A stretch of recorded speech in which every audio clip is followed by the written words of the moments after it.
June 4th, 1943, Railroad Street, Messia, Texas. An effigy of Burkhardt Saturday alone in his small room, the tip of his pencil quivering slightly as he inscribed his thoughts in a hidden diary. Each word carried a risk. If discovered, punishment would be swift and unforgiving. Yet he had to record what he saw. For the first time in 3 years, something contradicted everything he had been taught. The Americans, the enemy, could not be as prosperous as they seemed. No nation could shine so brightly while fighting a war on two fronts. Through the train window, the Texas plains stretched endlessly, illuminated by a brilliance that defied Nazi claims. Every farmhouse, street corner, and shop glowed under electric lights, a spectacle unimaginable to soldiers who had endured Germany's blackouts since 1940. In Germany, electricity barely reached a fifth of rural homes. Here, it flowed like a river. The contrast was staggering. At the station, 1,850 veterans of the Africa Corps stepped down from cushioned Pullman coaches. Not cattle cars, not cramped freight wagons, but passenger trains with dining facilities and sleeping berths. The townspeople of Marshall lined the streets to greet them, unaware that this arrival would begin a psychological transformation more powerful than any battlefield defeat. The prisoners would soon realize that the light victory was being shaped not just in combat, but in factories, fields, and statistical records, a reality that would demolish Nazi ideology piece by piece. The collapse of German forces had begun weeks earlier in Tunisia. General Jürgen von Narnen surrendered alone, with roughly 250,000 soldiers. Among them was Hetman Friedrich Racke, an Iron Cross recipient, a veteran of France and North Africa, twice wounded in combat. His later diary entries would offer historians a detailed view of the mental impact of American captivity. The journey to awareness began in the Algerian port of Oran. Prisoners waited in crowded camps for transport. But even here, American organization was extraordinary. Identity cards were processed, medical checks completed, and inoculations administered with methodical precision, often explained in fluent German. Then came the food. Oberreiter Hansmer of the 21st Panzer Division later wrote to his mother, astonished by the rations, fresh bread, real coffee, and meat twice a day better than anything he had eaten during months in the desert. He assumed it was propaganda, a ploy to impress, only to discover it was standard issue. The Liberty ships that carried them across the Atlantic were themselves marvels. The SS Robert E. Peary had been built in just over 4 days in Richmond, California. At the peak, 3 ships were launched daily. Each could transport up to 30,000 prisoners per month, returning from European supply runs fully loaded. The 2-week journey across the Atlantic brought a second shock. Felt Kurt Zimmerman of the 90th Light Division recorded in letters home that the crew casually discarded food waste, equivalent to weeks of rations for a single company. Steaks, loaves of bread, gallons of milk they wasted openly. There was no insult implied. Supply was simply limitless. The ships became floating classrooms in American efficiency. Each vessel required 250,000 components manufactured across 32 states, assembled into engines producing 900 horsepower each.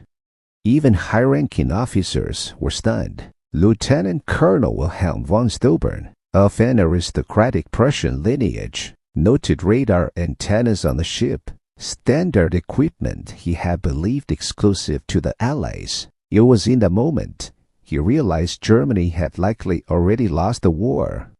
August 2nd, 1943, Norfolk Naval Base, Virginia. The prisoners' first glimpse to American industrial might in full scale. Sprawling docks stretched miles, Cranes loaded dozens of ships simultaneously, and daily throughput exceeded entire German ports in a week. Gerrit Johnberg, a former factory worker, counted 47 cargo ships under operation.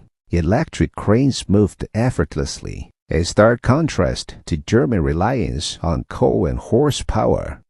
The prisoner's journey continued along the train route to camps in Texas and Oklahoma. Every small town pass offered a new revelation, illuminated streets, night shift factories, and parking lots filled with cars. In Germany, private cars were rare, limited to the elite. Here, ordinary workers drove vehicles of their own. Pullman coaches awaited them, a comfort unimaginable. Dining cars with white tablecloths, cushioned sleeping berths, and panoramic observation windows replaced expectations of confinement. Head and Reka noted they traveled like tourists, not prisoners. Guards seemed embarrassed at the luxury. Even air conditioning seemed a minor inconvenience. As the trains rode through Virginia, the prisoners pressed their faces to the windows. Towns like Martinsville, Danville, and Greensboro glimmered with light and life. Factories hummed, parking lots were full, and ordinary homes burned brightly in multiple rooms. Germany's propaganda failed to account for such normalcy. The prisoners were forced to confront the truth. America's productivity and abundance were real. Roanoke, Virginia, offered another lesson in efficiency. Railway workers loaded coal and water in 30 minutes. What would have taken 2 hours in Germany? Automated systems, electric pumps, and mechanized processes revealed technological superiority. More startling was the casual prosperity of the laborers. Leather boots, soft drinks, cigarettes, and an abundance of food, all symbols of wealth and comfort impossible in wartime Germany. Tennessee and Kentucky reinforced the lesson. Factories, immense and continuous, consumed more electricity than entire German cities. The Alcoa aluminum plant alone used 175,000 kW, and synthetic rubber facilities produced 800,000 tons annually, dwarfing Germany's 120,000 ton peak. Officers and engineers among the prisoners recognized immediately that they were witnessing industrial power beyond anything Germany could achieve. August 10th, 1943, campers, Texas. Barbed wire fences framed the sprawling grounds, yet the atmosphere was curiously different from the fearsome military installations of Europe. Prisoners of war stepped from trains, their boots crunching on red dirt, wary eyes scanning for threats. Guards were present, but the tone was almost civilian, firm but non-threatening. The camp itself seemed more like a small town than a detention facility. Wooden barracks lined neat streets, mess halls emitted inviting aromas, and a small infirmary stood ready for minor ailments. Within hours, the prisoners realized that they were not in Germany, and more importantly, they were not being punished. Instead, they were offered routine, structure, and confidence German soldiers had come to associate only with victory or privilege. Initial orientation began with registration. Names were checked, rent recorded, and identification cards issued. Even the paperwork demonstrated efficiency. Carbon copies allowed prisoners to retain documentation. It was meticulous, methodical, and entirely transparent. Lieutenant Kurt Heisenberg, a signals officer, later wrote that the clarity and fairness of the process immediately distinguished America from Germany. We were treated as men, not as beasts or numbers, he noted in his memoirs. The first meals were simple yet sufficient. Men were served 3 balanced meals daily: protein, vegetables, bread, and dessert. Bread was soft, fresh, and abundant. Vegetables were plentiful. Meat was not rationed. Some prisoners had never eaten so consistently, and many, like Corporal Helmut Steger, documented their disbelief. We were prisoners, yet I felt better fed than my family back home, he wrote.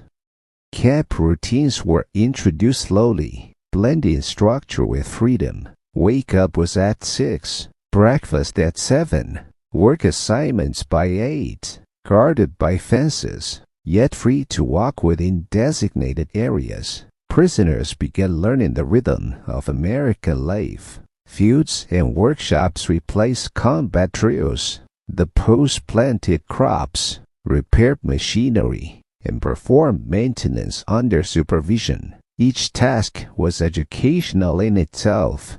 Crops grew faster, irrigation was more efficient, and tools were modern and plentiful. Being in labor, the Americans emphasized self-improvement and moral development. English lessons were offered, as were classes on civics and American history. Prisoners were encouraged, never forced to attend. Oberschreiber Franz Meyer, an engineer by trade, recalled that attending a class on the U.S. Constitution felt like being admitted into a world we had only imagined. The camp's library became a sanctuary. Books in German, English, and other European languages were available. Literature, history, science, and philosophy allowed prisoners to read beyond propaganda. They began to question the simplicity of Nazi narratives. Small group discussions encouraged debate, and the guards, sometimes ex-soldiers themselves, acted as moderators rather than enforcers. One of the most profound lessons came from observing daily American life. Guards ate the same food, engaged in friendly conversation, and treated prisoners with dignity. Townspeople were visiting for labor or deliveries, interacted politely. Children waved as posts walked by on the streets during supervised excursions. Hetman Radka later reflected that these glimpses of normalcy dismantled years of indoctrination more effectively than lectures ever could. The work assignments were structured to maintain dignity while teaching practical skills. Camp workshops repaired machinery, painted buildings, and assembled electrical components. Prisoners were often astonished by the abundance of resources. Paints, metals, and tools were not hoarded but freely available. Franz Meyer noted, in Germany, every nut and bolt was rationed. Here, everything existed in surplus. We were in a world ruled by possibility, not scarcity. Physical exercise was encouraged, though it lacked the brutality of German training. Organized sports, hiking, and supervised labor allowed prisoners to remain fit without fear. This subtle balance reinforced self-reliance and mutual respect, traits valued in American society. Even leisure contributed to psychological transformation. Movie nights, musical performances, and correspondence with families created familiarity and comfort. Letters were processed rapidly and delivered without censorship. The prisoners began realizing that being human did not contradict being an enemy. Some of the more skeptical prisoners resisted these lessons. They suspected propaganda at every turn, but the consistency of daily reliable food, proper sanitation, education, and humane treatment left little room for doubt. Slowly, attitudes began to shift. Hetman Radka observed, "We arrived expecting cruelty and humiliation. Instead, we were met with order, kindness, and opportunity. Every day, we were forced to reconcile what we had been taught with what we saw." August turned into September. Prisoners were no longer simply surviving. They were observing. learning and reflecting. The taxes on long workdays and steady routine instilled discipline. Yet the environment was permissive enough to encourage thought. By the end of the month, many prisoners wrote in secret diaries, analyzing their own beliefs, questioning German ideology, and marveling at American efficiency. The camp's subtle education extended beyond skills and observation. Leadership and responsibility were fostered among prisoners. Non-commissioned officers supervised smaller groups, reported progress, and mediated disputes. This allowed prisoners to retain pride and authority, yet within a framework that promoted fairness, accountability, and moral reasoning.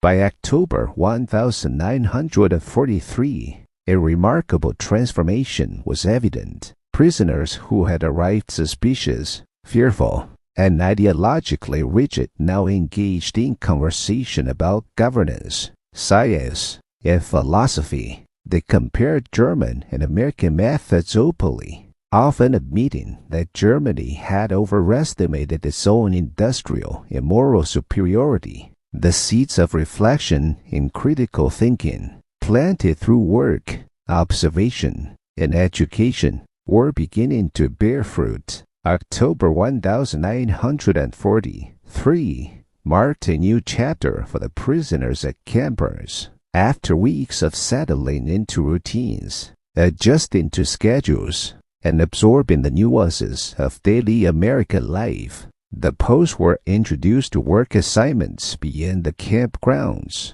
Unlike forced labor in Germany, this labor was framed as practical education and contribution and opportunity to observe industrial efficiency, understand modern machinery, and participate in an unfamiliar workforce.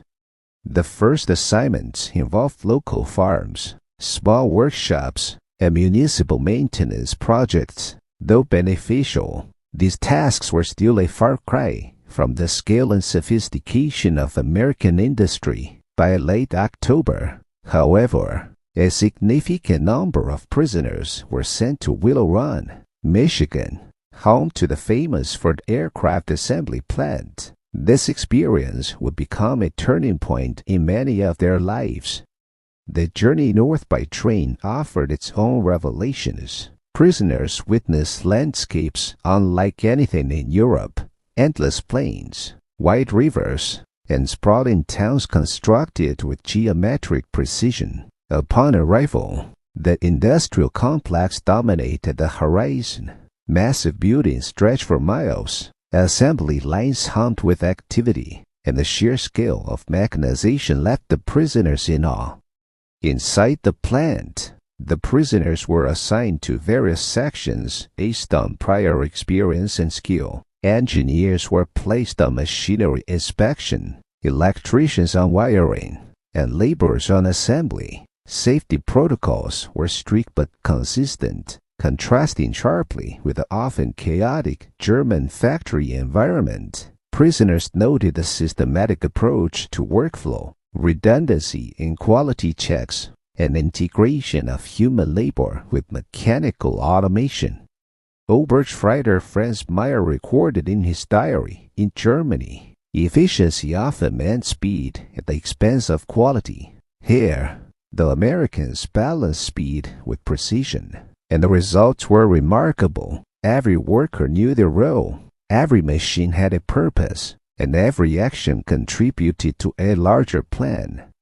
The posts were also struck by the treatment of American workers. Supervisors spoke directly with laborers, acknowledged mistakes without humiliation, and encouraged suggestions for improvement. Collaboration was the norm. Unlike the hierarchical, often punitive system in German industry, Willow Run operated on respect and accountability. Prisoners began to internalize these principles, realizing that power did not have to breed fear to achieve efficiency.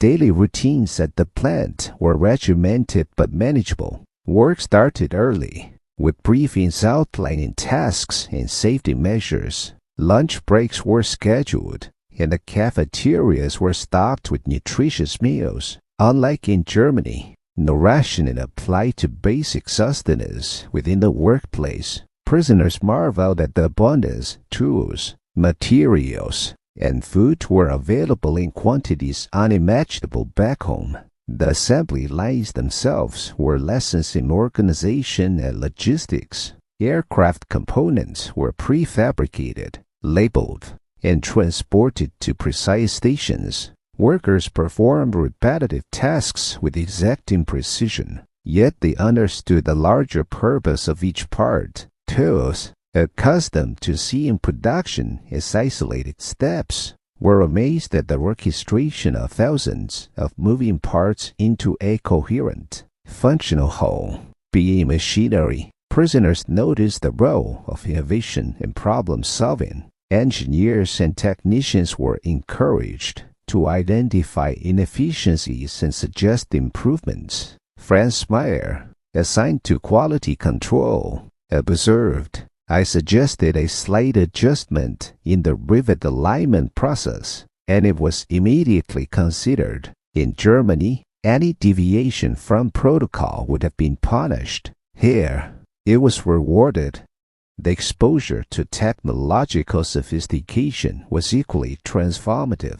Post saw machinery far more advanced than in Germany: precision lathes, automated riveting machines, and coordinated assembly robots. Production schedules were optimized through careful planning and data collection. For many prisoners, this shattered preconceived notions of German superiority in engineering. Helmut Steger wrote, "We have been taught that German machinery and discipline were unmatched. We don't run proof as run it through propaganda, but through tangible evidence." Even small moments carried impact. The punctuality of shifts, the cleanliness of the plant, and attention to worker welfare all impressed the post. Medical stations were staffed to prevent accidents. Fire drills were routine, and sanitation was impeccable. These measures emphasized the value of human life and dignity alongside productivity. By November 1943, the posts were no longer simply working, they were learning. They compared American efficiency to German methods, noting how collaboration and morale could achieve what intimidation never could. Prisoners began documenting lessons in diaries, sketching assembly line layouts, and even experimenting with process improvements under supervision. The psychological effect of this exposure was profound. Post realized that the U.S. war effort was not merely relying on brute force, but on systematic organization, technological advancement, and respect for the individual worker. Ideological conditioning from Germany, which emphasized unquestioned obedience and fear, now clashed with lived experience. Leisure and reflection reinforced these insights. Evenings were spent discussing daily observations, analyzing workflow efficiency, and comparing notes on industrial practices. Prisoners debated, sometimes heatedly, the reasons behind American success. Many admitted privately that Germany had overestimated its own prowess and underestimated the power of morale, innovation, and humane treatment. In essence, the industrial assignment functioned as a living classroom. They provided practical skills, exposed prisoners to advanced technology, and demonstrated a society capable of immense productivity without coercion. The prisoners were no longer merely surviving, they were absorbing lessons in efficiency, ethics, and the practical application of knowledge. By December 1943, the impact was unmistakable. Post returned to Camp Burns with broader perspectives, newfound technical understanding, and subtle shifts in ideological allegiance. The camp itself adapted to these changes, incorporating feedback from returning workers into its educational programs. classes in technical skills expanded, and prisoners were encouraged to continue discussions on organization, management, and problem solving. After years of steady growth in small but consistent wins, something unexpected happened at a moment that completely shifted the course of history for everyone involved. Until this point, things had been predictable. Progress was steady, challenges were manageable, and the outcome seemed certain. But then came the spark that changed everything. It started small, barely noticeable at first. A minor disagreement, an overlooked decision, or perhaps a simple coincidence. But like many historical turning points, it wasn't the size of the event that mattered. It was the chain reaction it created. What began as a small ripple soon grew into a wave that reshaped the entire story. People who had once been allies began to drift apart. New ideas started to challenge old beliefs. Those who had once led confidently began to hesitate, unsure if the path they had built still made sense. And yet, in that confusion, something else was quietly forming, a sense of renewal, of a new direction waiting to emerge from the chaos. As tensions rose, the main figures at the center of it all were forced to confront questions they've been avoiding for years. What do you do when your own creation starts to move beyond your control? When success begins to change the very people who build it? For some, this was a moment of self-reflection. For others, it was a moment of fear. The more they tried to hold on to the old ways, the more the situation began to slip through their hands. Slowly, the realization hit. The old order was no longer enough. And then came the breakthrough moment of clarity born from uncertainty. One idea, one bold decision, one person willing to take a risk reignited everything. What was once falling apart began to rebuild itself in a completely new form. It wasn't easy, and it didn't happen overnight. But it marked the beginning of something powerful, something that would echo for decades to come. This was not just a comeback, it was a reinvention. The lessons learned during the downfall became the foundation for a new era. Mistakes were studied, strategies were rebuilt, and slowly, what seemed like the end became a new beginning. And here's the key: history rarely moves in straight lines. Every collapse carries within it the seed of renewal, and every triumph carries the risk of decline. What matters most is not how perfectly the plan begins, but how boldly people adapt when it starts to fall apart. The story from this point onward is no longer just about survival, it's about transformation. It's about how one event forced everyone involved to evolve faster than they ever thought possible. And this transformation would go on to redefine everything that came next. Rising from the aftermath, when the dust finally settled, the reality was clear. The world they once knew was gone. What remained were the pieces, scattered fragments of ambition, failure, and lessons learned through pain. The rebuilding process wasn't immediate. It took time, patience, and an almost unshakable belief that something greater could rise from the ruins.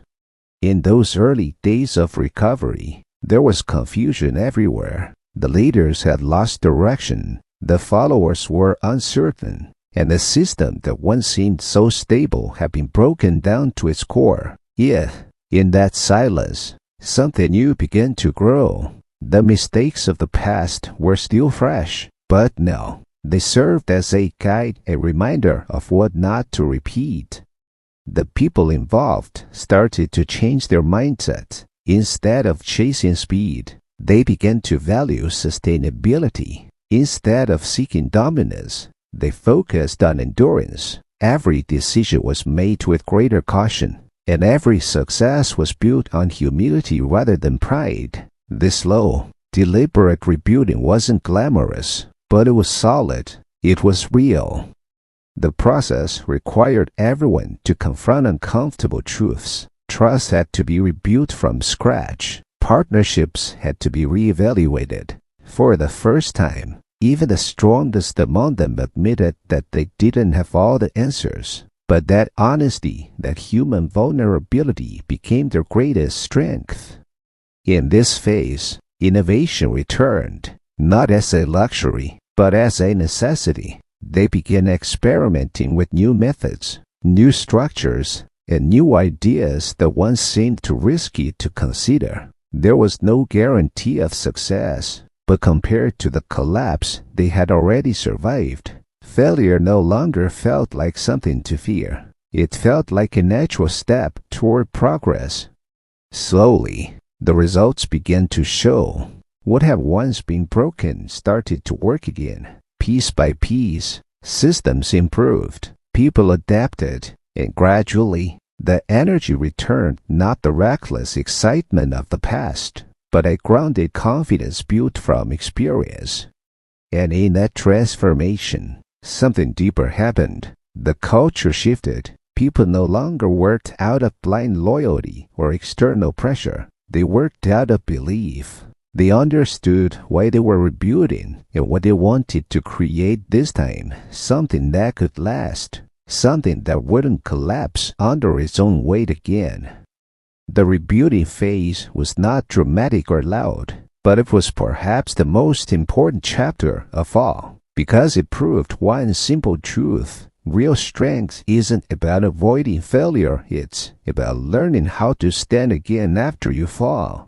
What emerged from this period wasn't just recovery, it was rebirth. The same individuals who had once been part of the downfall now became architects of the comeback. Every lesson, every scar, and every loss became part of the foundation of something far stronger than what came before.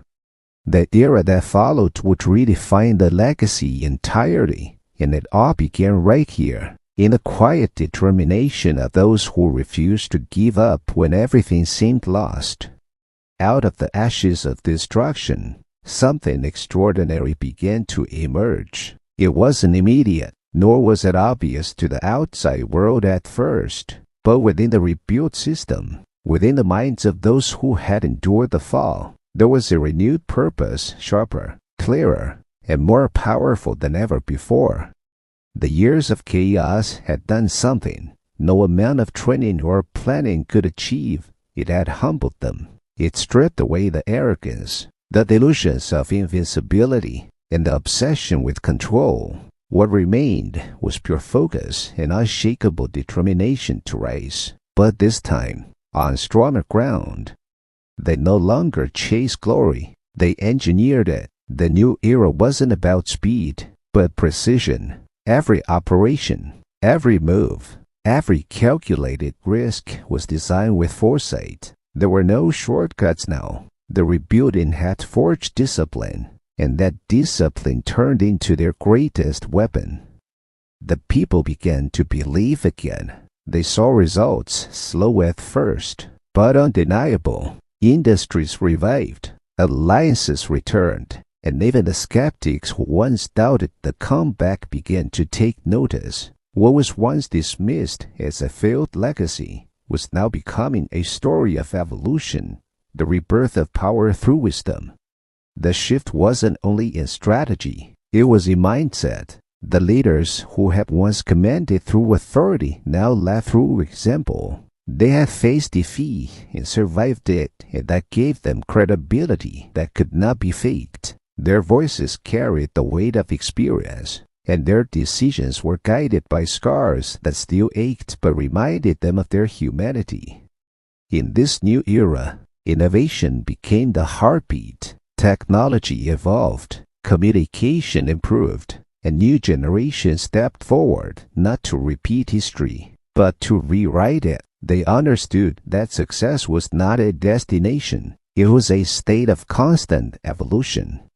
And slowly, the rest of the world started to feel their presence again. The same name that had once been associated with failure now became synonymous with resilience. Every project, every mission, Every bold initiative reflected one underlying truth. They had learned it from their fall. They had rebuilt not just their structures, but their identity.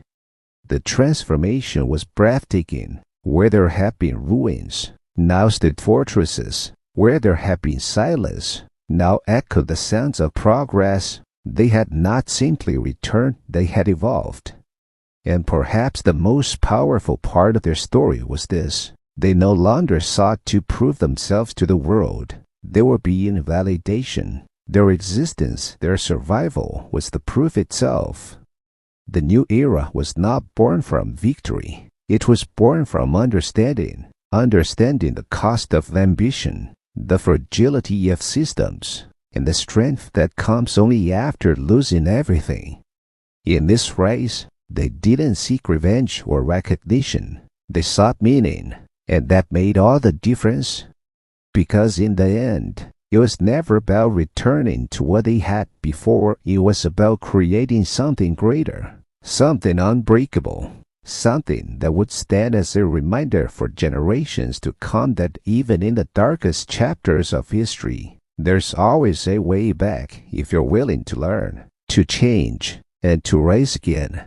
By the time the world took notice, it was already too late to stop the transformation. The forces that once trembled under collapse were now thriving with a quiet, unstoppable confidence. What began as fragments of a shattered past had turned into a powerful, unified presence, a force reborn not from ambition alone, but from discipline and endurance. The rebuilt system didn't announce its return with noise or spectacle. Instead, it moved with precision, every decision calculated, every action deliberate. Years of mistakes had taught them patience, and that patience became their greatest advantage. While others rushed forward without direction, they advanced with purpose, step by step, until they were once again standing at the top. The world began to see signs of their dominance everywhere in innovation, in influence, in the way their presence shaped events. What once fell apart through chaos now grew stronger through control. It was a new kind of power, not reckless, but strategic, not loud, but unyielding. They had mastered the art of subtle authority. Every nation, every rival, every observer could feel it. The shift wasn't loud, but it was undeniable, a slow tightening of control. Like a chess player who had quietly set every piece in place before making the final move. Their return wasn't a surprise. It was inevitable. But with great power came the return of old challenges. As influence spread, so did resistance. The world remembered the scars of the last collapse and feared what this resurgence might bring. Some called it redemption, others a repetition of history. Yet those within the system knew one truth. This was not the same story repeating. This was evolution. Inside the new hierarchy, there was no room for arrogance. The leadership was built on experience, not ego. Decisions were tested, debated, refined. Every plan considered the lessons written in the ashes of the past. The once fractured command now worked as one body, united by purpose, hardened by history. The world began to adapt around them. Markets shifted, politics changed, alliances realigned. The ripples of their actions reached far beyond their borders, influencing economies, cultures, and even ideologies. What started as recovery had now become dominance, but this time, a dominance born from wisdom. They didn't seek to control everything, only to ensure nothing could control them again. That was the unspoken rule that defined the new era. Freedom through structure, stability through caution. And in that balance, they found the perfect formula for power that could last. From the outside, it looked effortless. The same people who had once been seen as defeated were now the architects of a new world order. But inside, Every success was built on relentless discipline, early mornings, long nights, and unending vigilance. They knew that power was fragile, and one wrong move could bring everything crashing down again. And so, the climax of the new era wasn't marked by a single victory or event. It was marked by the quiet realization that they had done what once seemed impossible. They had rewritten their story. The fun no longer defined them. The scars no longer haunted them. What mattered now was the legacy they were creating. Hidden consequences, cracks beneath the glory. On the surface, the world saw perfection, order, progress, and control. The new era seemed unshakable, a flawless machine of discipline and strength. But beneath that polished exterior, small cracks were beginning to form. They were quiet, invisible to most, but they were there, spreading slowly, like fractures beneath a frozen lake. Every empire, no matter how carefully rebuilt, carries the weight of its own history. The people had changed, the systems had evolved, but the human nature that powered it all remained the same. Ambition still whispered in the shadows, pride still hid behind humility, and in the spaces between their victories, old patterns began to reappear, not as obvious mistakes, but as subtle habits that crept back into the foundation. Those at the top had learned to lead with caution, but power has a way of distorting even the most disciplined minds. Success can become addictive, and soon the drive to sustain perfection began to blur into obsession. Every failure, no matter how small, felt like a threat. Every dissenting voice was seen as weakness. The same walls that once protected them now started to isolate them. Inside the inner circles, tension grew. Some believed the system was becoming too rigid, that in trying to avoid the chaos of the past, they were building a new kind of prison. Others argued that control was the only thing keeping everything from collapsing again. And so, the silent conflict began not with violence or rebellion, but with doubt. The energy that once fueled innovation began to fade. Fear of mistakes replaced the freedom to create. Projects were abandoned, risks avoided, and slowly, the machine that once ran on vision began to run on maintenance. They were no longer moving forward, they were merely sustaining. Outside, the world noticed the shift. What had once inspired awe now inspired unease. The brilliance of their order began to look more like control. The same qualities that made them powerful, discipline, unity, precision, now made them predictable. Rivals studied their every move, waiting for the moment when their structure would become their weakness. And it came quietly, not through an explosion or rebellion, but through erosion, small missteps, overlooked errors, decisions made out of fear rather than strategy. This began to pile up. The same system that once rebuilt them was now trapping them in its own perfection. For the first time in years, the leaders began to question themselves, not openly, but in private moments of reflection. They looked back and wondered, had they really evolved, or had they just rebuilt a more sophisticated version of their old failure? The paradox of their success became clear in trying to prevent another fall. They had stopped truly rising. Stability had become stagnation. And yet, there was still hope, because within the cracks, within the quiet discontent, there were still minds that refused to give up. Younger voices, new thinkers, people who saw what was happening and dared to question it. They didn't seek to destroy what had been built, they sought to renew it, to keep the spirit of progress alive before the system consumed itself again. But as history has shown time and again, change never comes peacefully. The tension between order and freedom was building once more, and this time, the consequences would not be hidden for long. The question was no longer whether they could rise, they had already done that. The question was whether they could survive their own success. The breaking point when order turns against itself.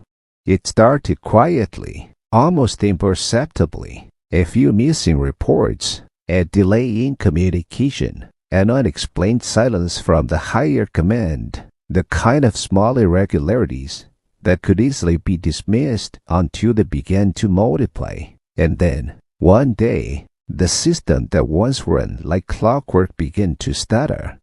For years, they had believed their structure was unbreakable, but it was that very belief, that illusion of perfection, that became their weakness. The tighter they tried to hold everything together, the more pressure built beneath the surface. And when pressure has nowhere to go, it explodes. The first cracks appeared within leadership. Internal conflicts that had long been buried under professionalism began to surface. There were disagreements about direction, about control, about the growing divide between the ideal they had built and the reality they were living in. The same unity that once defined them now became a battlefield of egos and fears. Decisions grew slower, less precise. Trust began to erode, and in a structure built entirely on coordination, even the smallest disruption rippled through the entire system. What had taken years to rebuild began to unravel in weeks.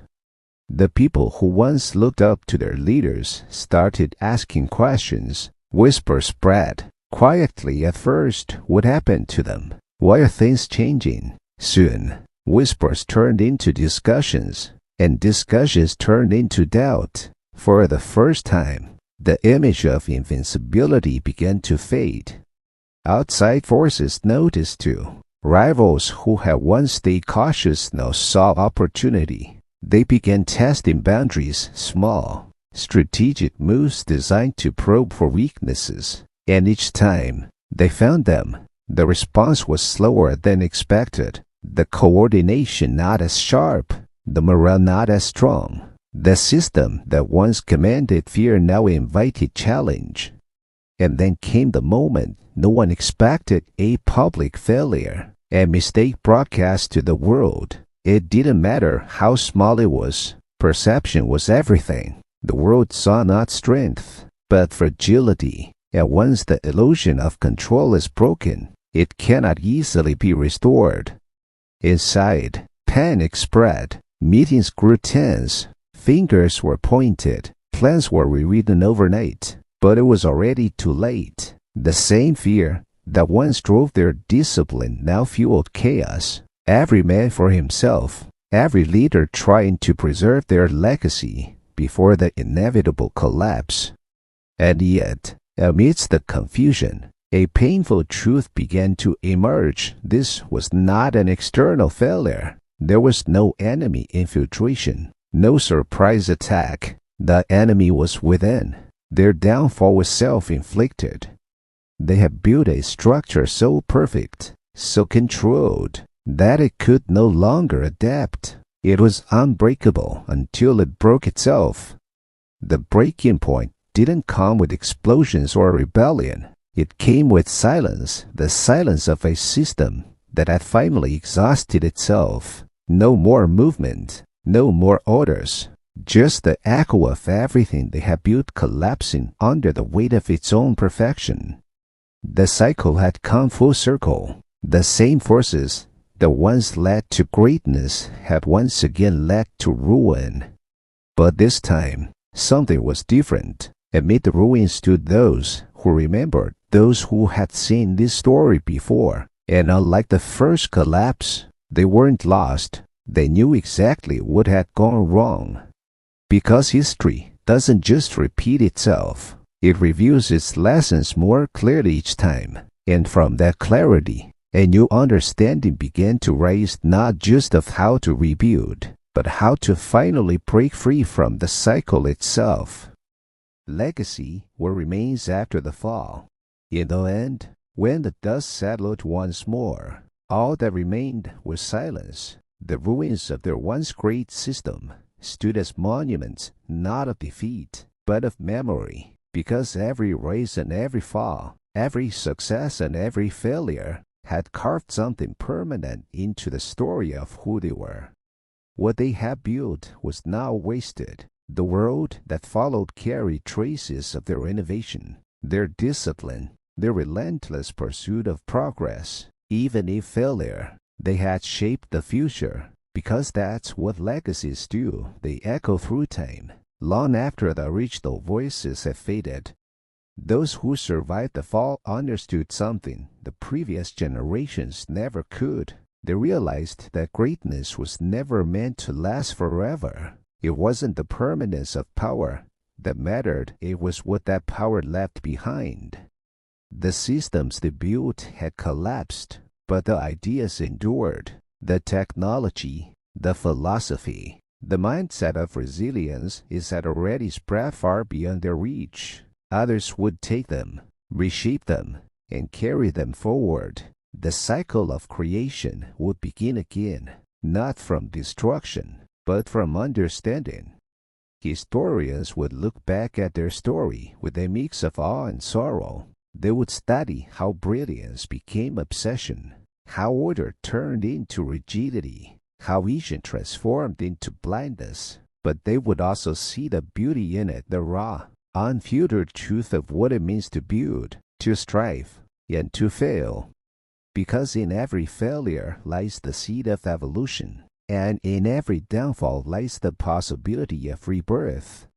The story of their rise and fall was not a tragedy, it was a mirror, a reflection of humanity's endless hunger to create, to control, and to understand the forces that move civilizations. It showed that no empire, no system, no creation is immune to time. Everything that rises will eventually fall, but what truly matters is whether it leaves behind something worth remembering.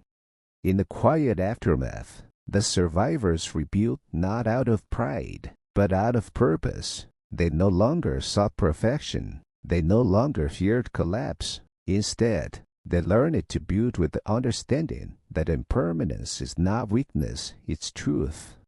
And so, they moved forward, carrying the lessons of two eras, one of ambition and one of awareness. They didn't aim to erase their past. They aimed to honor it, to let it stand as both warning and inspiration for those who would come after. The legacy they left was not in monuments or conquests, but in perspective, a reminder that progress without reflection leads to ruin, and that strength without humility leads to isolation. In the end, what remained was not a system or a structure, but a story of rise, fall, and rise again. And perhaps that's what history really is, not a cycle of victories and defeats, but a single, endless act of becoming.